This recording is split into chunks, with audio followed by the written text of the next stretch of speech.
Hey everyone, Jonathan here. Just want to do a quick review of Biker Mice from Mars. Yes, those Biker Mice from Mars. If you remember the toy line from the 90s, they had an animated series. I don't believe it lasted very long. There was even a video game on Super Nintendo that wasn't very good, in my opinion, at least. In any case, the characters were a cool idea. It was wild and crazy and weird and didn't make any sense, but that was most of the stuff coming out of the 90s, right? Come on, you had Teenage Mutant Ninja Turtles. What are you going to do? So, yeah, these guys were the answer to Teenage Mutant Ninja Turtles at the time. They tried to, obviously didn't do great. They not the same kind of popularity, but they have, I think, a cult following. I've always thought they were cool characters. And again, just I think the ridiculousness of the story idea itself just lends itself to kids just eating it up. Anyway, so now this big kid's reading a comic book, 2024. So this is part of the Nacelleverse universe of comics, which is a group of books and toys that are looking to take old IPs and basically giving them new life through various media, including comics and toys. So it's like the comics are selling the toys, probably. I guess you could say it that way. Like you'd had the animated series selling the toys back in the 90s. So I guess comics are cheaper to produce than an animated series, right? In any case, let's get right into it. So the primary creatives on here is Melissa Flores and Francis Portela. For right off the bat, this book actually really surprised me as far as just the quality of the art. With something like this, they could have phoned it in.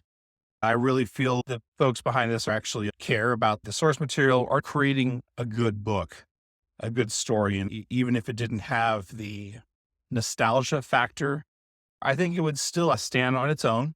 We have our three main mice characters. It's a very mature story, not mature in as far as violence, gore, or sex, but in the sense of just, it's not just a generic kids cartoon in the 90s storyline. So it starts off with the biker mice and they're about to go to some gathering with family and friends, and it gets interrupted by some invaders. The basic storyline, their civilization is getting attacked. And so the three main mice characters are torn between family responsibilities and wanting to protect their civilization.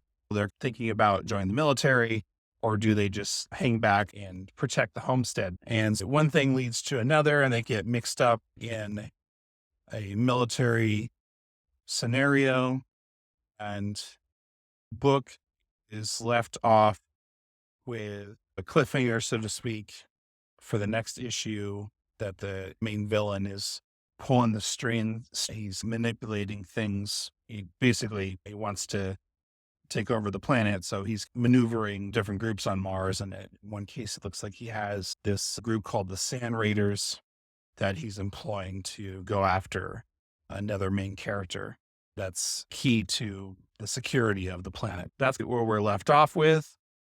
Again, the art is really solid. I really can't complain at all about it. No major issues. In fact, I would say it has an animated look to it a little bit, airbrushed look to it, soft colors, but the colors are really well implemented. I love the kind of cools and warms that are used very effectively. And there's just some scenes that are just very beautiful, honestly, which is weird saying that about a comic about biker mice from Mars. Just very cinematic in some panels. Good mix of kind of splash pages along with regular comic pages. Nothing seems too overdone. The story moves along pretty well. I really can't find any real negatives with it, honestly. And like I said, there's some story plot lines that kind of tug at your heartstrings, which again, it really threw me for a loop because I was not expecting that from this book. So yeah, I'm definitely interested in picking up the next issue.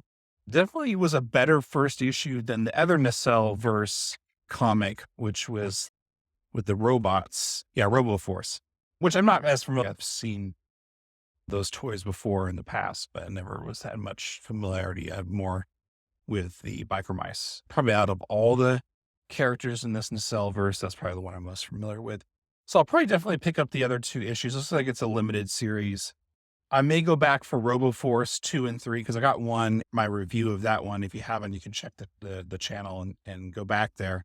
But in a nutshell, I just wasn't blown away by the first issue of Robo Force. I didn't pick up the other 2 partially because of that. I may go back there if I can find those issues just to finish it off and give it another chance. But definitely starting right off the bat with Biker Mice from Mars, and it got my attention. Very interested to see what they continue. The other 2 series that are coming out over the next few months are the Sektars and Power Lords, which I've heard of Sektars, Power Lords, so sure about, but I've heard about them. But I'm still interested to check them out. So this whole idea is interesting in general, that of bringing back these old IPs from the 90s, giving them new life. So is it a nostalgia grab? Yeah, but like I said, this book actually looks like they put an effort into it, so I definitely recommend it. As a review of Biker Mice from Mars #1, I've been Jonathan, and you've been listening to Comic Talk Cafe.